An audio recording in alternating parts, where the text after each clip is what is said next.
небесами ты прячешь свой взгляд, за островами оставила клад. Из детских слез, из печали и снов с нами твоя любовь. Какая она мама была. Ну, я знаю, что мама была хорошим работником. Но для меня она была только мамой.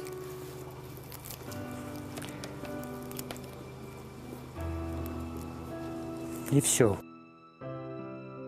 Я стараюсь быть хорошей матерью, но что сын думает, я не знаю. Он у меня очень скрытный, никогда меня не похвалит. Хочется, чтобы он похвалил. Хочется похвалить. Ну, я слышу, ребята говорят, друзья говорят, он им-то хвалится, но мне никогда ничего не говорит. Иногда этого не хватает. Ну, я ради него я жила.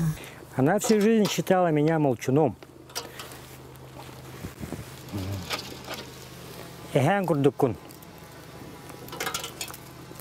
Сядешь в углу, сидишь, молчишь.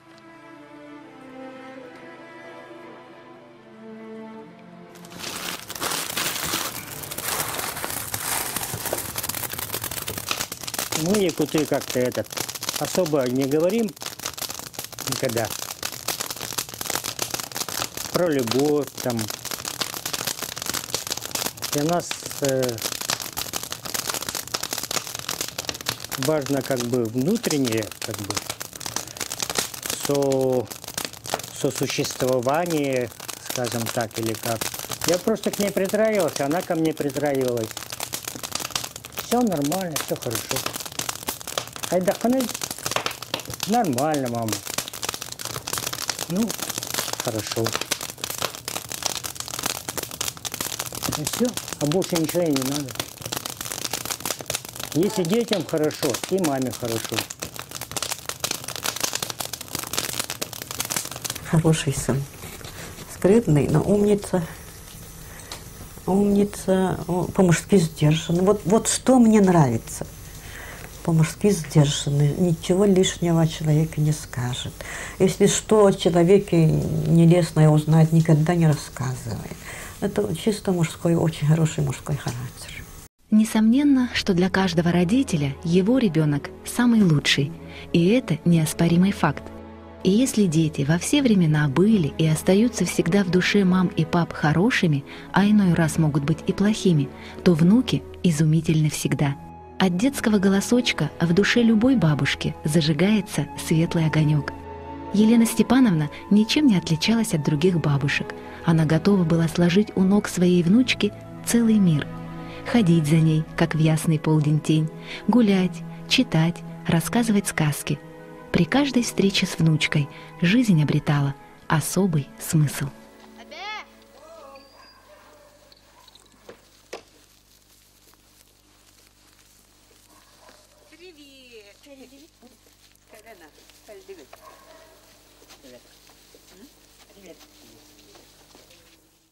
Дача – это вот особенный мой мир. Каждое лето у меня с самого моего рождения проходило у нас на даче. Я никогда не помню, чтобы она меня с самого детства заставляла что-то там делать, сильно нагружала работой. Никогда. Я, если сама проявляла желание, мы всегда вот вместе работали. Моя обязанность была собирать яички по утрам.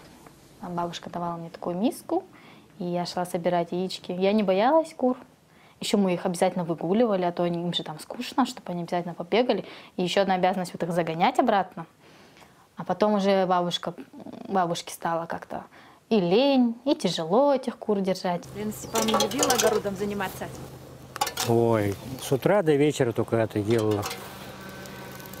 Я говорю, мама, вечером придем. Ну, кто, Лена приедет или мы приедем. И копается. Но тут всегда кто-то был. Ну, Ваня, племянник, летом часто был, кто-то еще. На даче вот по-особенному тепло, потому что это как бы бабушкина дача. Там у них дом построенный даже вот их собственными руками с помощью вот родственников наших, бабушкиного старшего брата. И поэтому там настолько все как-то уютно сделано, с любовью. Там атмосфера особенная.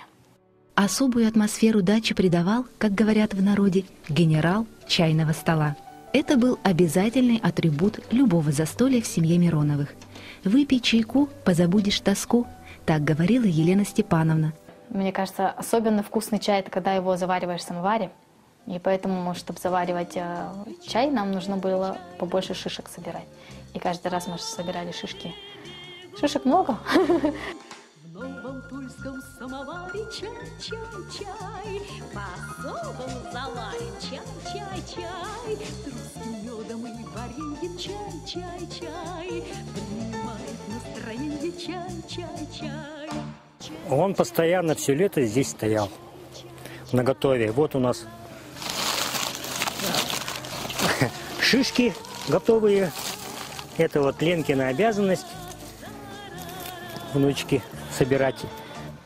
Ну, сейчас не знаю, сейчас Сашка будет, наверное, собирать, если в рот не засунет, конечно. Ну, в рот он засунет, всяко разное.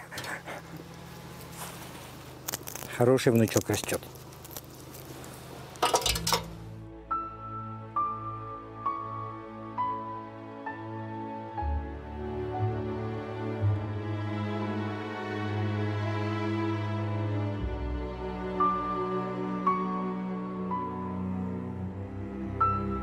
Прабабушкой успела стать. Прабабушкой, слава богу, успела стать. Я очень рада, что вот ее обрадовала этим. Вот она в этом году в январе стала прабабушкой. Так, правнука Александра. Так, получается, Александру сейчас у нас 8 месяцев. Бабушка успела с ним немножко повозиться. Немного, я считаю, совсем. Сегодня уже повзрослевшая внучка Леночка читает сказки своему маленькому сыну. А совсем недавно то же самое делала для своей внучки бабушка Елена Степановна. Рассказываемые ею сказки погружали их в придуманный мир. Волшебные истории помогали им мечтать, а путь к осуществлению желаний и обретению счастья начинался с фантазий. Но порой в уютную сказочную страну попадало и отражение реальности. Сказку она рассказывала, ну, обычные сказки, вот, да, Золушку. Вот мне она запомнилась тем, что бабушка иногда на полурассказе засыпала и начинала вот, рассказывать уже не сказку, а что-то там связанное с работой, потому что она же у меня постоянно, вот, ну, работа для нее как бы это было очень важно. И она, начиная рассказывать сказку, говорит: и вот Золушка пришла во дворец, и Степан Гаврильевич ей начал накладывать кашу. Какую кашу? Степан Гаврильевич, это вообще кто? А я-то эту сказку, она же мне рассказывала ее, ну не каждый день, да, но через день, допустим. Я же ее знаю наизусть, просто мне было приятно, что бабушка мне рассказывала. Я говорю: Степан Гаврильевич денькими. И вот так я с ней. И она тогда просыпалась и говорила: ой, Степан Гаврильевич, это вот у меня по работе, там кто-то коллега или знакомый, или вот, и вот она иногда так. Поэтому я вот сказку эту любила, и мы с ней по этому поводу всегда смеялись. В основном все свои интересные истории Елена Степановна рассказывала в особом для их семьи месте. Месте, в котором царила атмосфера загадочности и таинственности. В воздухе как бы витали и некая недосказанность, и в то же время многозначительность бытия. Все здесь было спокойно и одухотворенно. Балаган — это вот прям у нас как храм. Там отдыхаешь, у нас там и камин, вот, и за камином мы с ней разговаривали всегда. Она рассказывала истории своего детства или со своих путешествий, поездок. Всегда было о чем поговорить. И сказки там рассказывала. Мама очень любила, когда мы собирались здесь. Потому что это был повод затопить камин, посидеть перед огнем.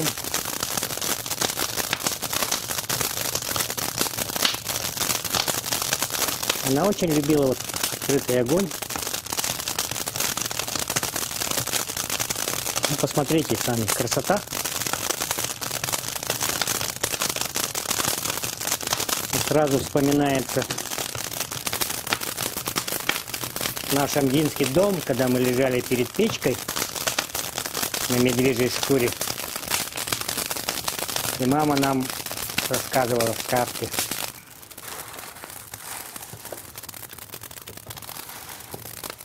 Да, пока не было балагана, вот они собирались там.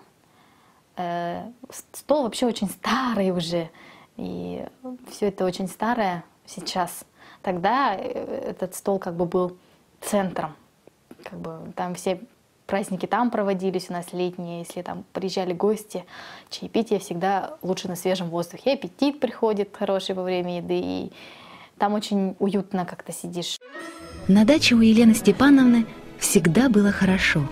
И это знали ее коллеги, которые так стремились и пообщаться с необыкновенной женщиной, и прочувствовать атмосферу, где все было окутано сказочной тайной природы. И люди там, словно по велению волшебной палочки, вдыхали золотую пыльцу последней листвы, широко открытыми глазами хватали растрепанное небо, пили горькое вино дождей, как бы подставляя свои руки каплям, чтобы поймать свою музу для своих будущих творений. Все здесь было символично, и это невероятное дерево, у которого так любили все собираться, и балаган, и даже эти стол и лавочки. Все имело значение. Все было пронизано и пропитано оттенками души хозяйки этой уютной дачи. Вот я именно на этом столе лежу с бабушкой. Вот тут вот такой стол. Вот я там лежу с бабушкой. Одежда вся бабушкиного производства. Да, бабушка очень хорошо и вязала, и шила у меня.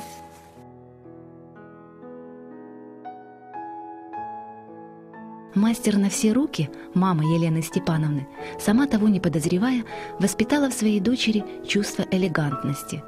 Оно было неуловимо, но проглядывалось во всем: в походке, осанке, разговоре, голосе, в легкой улыбке. В самых мельчайших деталях Елена Миронова осознавала себя каждую секунду, которую мог чувствовать и излучать только требовательный к себе человек. Такой она и была и на работе, и в быту. У нее у каждой вещи всегда, вот, для каждой вещи есть свое место.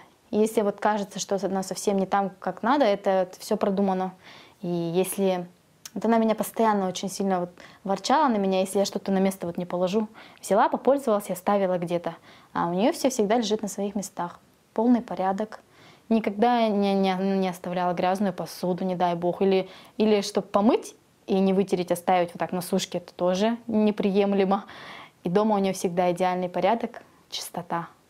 Она очень, очень такая аккуратистка у меня. И действительно, в образе Елены Степановны, в ее духовной организации были собраны все самые лучшие свойства. При этом в ней сочетались и некоторая категоричность, и мягкость, уживались в ней упертость и в то же время податливость. Она была сияющая, как факел, но светлая, как бледные лики луны. Все эти говорящие эпитеты относятся к имени Елена, что значит сияющая, солнечная, избранная. Я считаю, что как бы во многом я на нее очень похожа. Как бы с именем передается и определенные черты характера, все равно темперамент, возможно, даже. Очень объединяет. Когда мы с ней были в Париже, все удивлялись, почему нас одинаково зовут. Потому что у нас обе Елены Мироновы, на обеих, допустим, ваучеры, да, на Елен Мироновых. Только одна миссис, а одна мисс. И они удивлялись, а почему вот одинаковые имена. Они никак не могли понять, что есть традиция такая, давать имена вот бабушек, прабабушек, мам. У нас Елена имя семейное, потому что прабабушка тоже звали мою Елена Ивановна. И в честь нее бабушку, я так думаю, назвали, но над моим именем они думали долго, потому что не хотели именно Лена назвать. Папа думал долго, и после выписки из роддома они долго сидели, обсуждали это на кухне, а бабушка со мной нянчилась уже тогда. И они думали, сидели с мамой, и пришли папины близкие друзья, и сказали папе: что ты думаешь-то? Не надо думать, пусть будет Лена. Так и назвали в честь бабушки. Бабушка была очень рада, конечно. Она вот с самого детства, да, ангел-хранитель, даже человек, который очень много вложил в мою жизнь, человек, благодаря которому в моей жизни что-то произошло. Самые большие события произошли с ней. Человек, который направляет, человек, благодаря которому всегда вот все получается. Даже не знаю, с кем бы сравнить. Просто не с кем сравнивать. Она такая вот, она у меня одна, Елена Степановна Эбе. Бабушка моя, милая, любимая, бабушка моя, нежный ангел мой, бабушка моя, ты самая красивая, бабушка моя, ты всегда со мной. Мудрая, трудолюбивая, ответственная, заботливая, аккуратная, вежливая и очень добрая. В людях всегда только хорошее видела. И все ее знакомые очень хорошие люди, вот прям добрые изнутри. То есть никогда нет никакой задней мысли у людей. И я так считаю, что бабушка сама была таким хорошим человеком и притягивала к себе хороших людей. Вот у нее всегда были знакомые хорошие. И хорошая швея у нее была, и подруги у нее замечательные, и коллеги замечательные. И как-то вот вокруг нее вот все позитивно. Всегда. Это родное телевидение, родное телевидение. Лучшие люди, мне кажется, на телевидении. Лучшие люди. Я всех очень люблю. Самые лучшие, честные и открытые отношения на телевидении, я считаю. У нас нет интриг всяких. По делу все. Я сейчас считаю, время пришло хорошее, и плохо, что у меня много лет. И вот я же говорила, скинуть было лет 20, вот сейчас вот дела, такие дела можно было решить. Молодым очень хорошее время настало. Но вот душу бы свою не утратить на это. Конечно, бабушка очень хотела, чтобы я была ведущей, или ну вот, как она тележурналистом ездила. Ну, хотела, но не настаивала. То есть как она всегда поддерживала меня во всем. То есть если я чего-то очень хочу, всегда поддерживала и вдохновляла. На самом деле она меня поучала всегда. И на даче, и дома, и когда в школе зимой. Всегда, причем советы всегда были очень-очень полезные по делу. И не обязательно в поездках поучала, но в поездках просто она учила меня общаться правильно с людьми, воспринимать других людей по-другому, что бывают другие люди, говорят на разных языках. И просто у меня очень сильно расширилось мировоззрение с ней. Как-то взгляд на вещи тоже менялся. Конечно, духовно я очень обогатилась, я считаю. Здесь целая вот ее библиотека личная, то, что ей было интересно, то, что вот она читала. Бабушка вообще очень всегда любила читать. Это вот лишь малая часть книг, которые у нее вообще есть, да. То есть у нас вот есть ее старые книги, еще самги. Они когда переехали, книг было очень много, вот они у меня сейчас дома стоят. Очень-очень большая библиотека. А так она вот за этим столом очень любила писать. Наверное, за этим столом она мне письма писала, когда мы вместе переписывались, когда в Москве я училась. Письма мы писали недолгое время, просто нам с ней показалось, что так больше эмоций передается.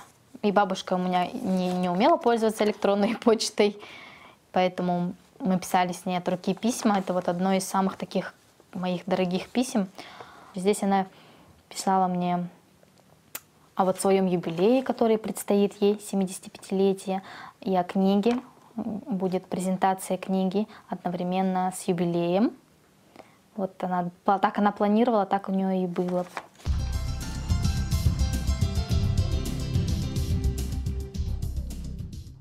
Барыгытыгар улахан мактал, барыгыты мен таптыбын, онна бири өйдөн. Бу кенеге, онна бу ытылдыбыт киэхэ барытта коллектив бүтүндүтүн үлөтө. Этинне аттыра кирбете карары кенегега, хууманны үлеләбит оператордар, режиссердар, звукорежиссердар, бары кыра-кыра да бу кыттык астақтыр хем бир. Онан коллектив үлөтө диен өйдө канады. Мен өлем болбатак, макталы гытта. Ни одна настоящая телевизионная передача не исчезает бесследно. Она остается в сердцах многотысячной зрительской аудитории, сохраняется в киноархивах и, наконец, оставляет свой след на бумаге. Елена Степановна также переложила на страницы своей книги все телевизионные беседы с аксакалами якутской литературы, театральными деятелями, научной элитой и интеллигенцией, а также выпустила диск, благодаря которому новое поколение зрителей имеет возможность слышать и видеть размышления о жизни и судьбах духовных наставников якутского народа. Бабушка, она была такая очень трудолюбивая, и если вот ей что-то пришло бесплатно, она ее как-то настораживалась. То есть она говорила: «Басхо келер, басхо варар». То есть если тебе вот бесплатно что-то пришло, так уйдет. Потому что у нас с ней один раз был случай такой, то что вот ей подарили на юбилей в честь 75-летия путевку в Париж, и мы с ней вместе ездили. Вот, вместе в Париже, да. Вместе съездили, там ей подарили как бы и в подарок и деньги, и вот путевку, и она говорила: слишком много всего мне надарили, все очень так как-то хорошо слишком, она иногда немножко переживала, такая осторожничала. И вот в Париже на Монмартре нас не обокрали. И как ни странно, она этому очень обрадовалась, потому что она сказала: ну вот, все бесплатно пришло, и что-то немножко ушло. Все, теперь уже ничего плохого не будет. И действительно, Елена Степановна умела во время каких-то жизненных невзгод вовремя подобрать нужные слова, чтобы успокоить, подбодрить, увести от плохих мыслей. В этом, наверное, во многом и состоит предназначение любой бабушки. И главной палочкой-выручалочкой в выражении состояния души были песни, которые так часто любила исполнять Елена Миронова, сама, с подругами, с внучкой. Саскы кыталы күнкүлүр, кырдан алан хамтарбын. Сатар бирде кыталы күнкүлүрүн көрдөрбүн. Ну, она, то есть, научила меня эту песню по-якутски. Они меня учили разным и по-русски учили. Больше в детстве всегда все было по-якутски. Вот эта песня вот первая. Вот всегда. И с ее одноклассницами, и вот подруги, они всегда пели. Всегда собирались, обязательно пели. Пели любимые песни с молодости. Я вот помню очень отчетливо, как они собирались у нас в балагане. Бабушка поющая, пела она очень хорошо, однозначно. Когда поет, у нее голос был такой сильный, мощный. Хорошо слышно было ее. Из всех голосов узнаешь ее голос. Он такой невысокий, такой чуть-чуть низкий. Вот. Но бабушка всегда говорила, что в молодости она очень много всех пародировала. И у нее очень хорошо получалось пародировать кого-то, какого-то певца, даже какого-то человека, личность. То есть именно взять, спеть так же, как он, говорить так же, как он. Ее голос вот в любой ситуации узнаю. И сейчас вот помню ее голос и никогда не забуду. Телевидение – это в нашей жизни очень важно, очень важно. И вот от этого зависит особая ответственность нашей работы. Работа коварная. Она вот внешне вроде бы очень привлекательная, красивая, интересная работа, а внутри она очень глубока и очень много от человека требует. Душу, сердце, все мысли. Елена Степановна всегда уходила в работу с головой, погружаясь целиком и полностью, отдавая частичку себя. Такое захватывающее и всепоглощающее состояние творчества непременно превращалось в настоящее исследование души и мыслей героев. И они это чувствовали, ведь у журналиста Мироновой была своя, ни на кого не похожая манера ведения передач. Голос, осанка – все было неповторимо. Она как птица порхала над героями, и те, словно по взмаху ее крыла, начинали раскрываться, полностью отдавая себя в руки профессионала.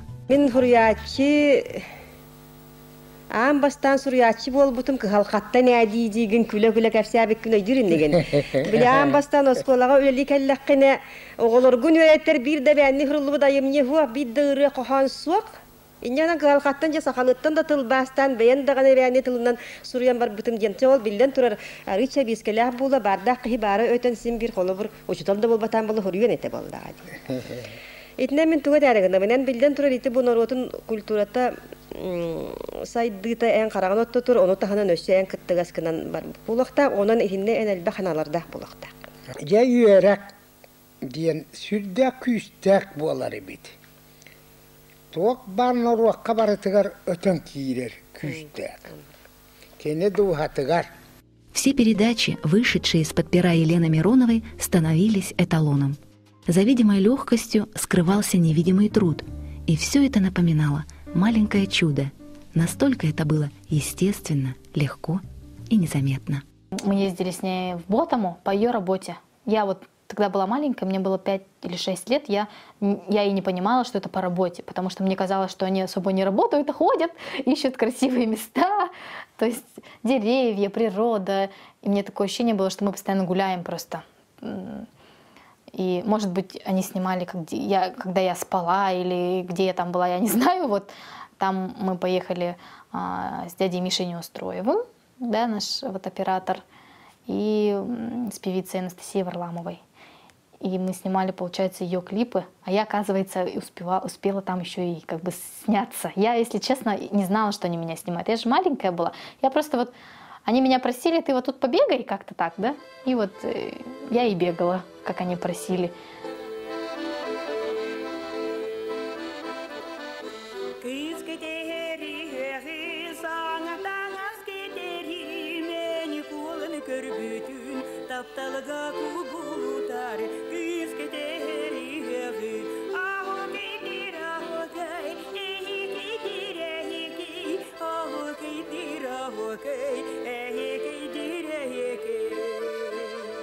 Ой, поездок у нас с ней было очень много, с 5 лет начиная.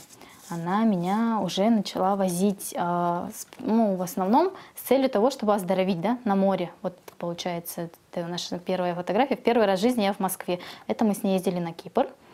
В 5 лет мне было. Я так считаю, что каждая поездка меня оздоравливала.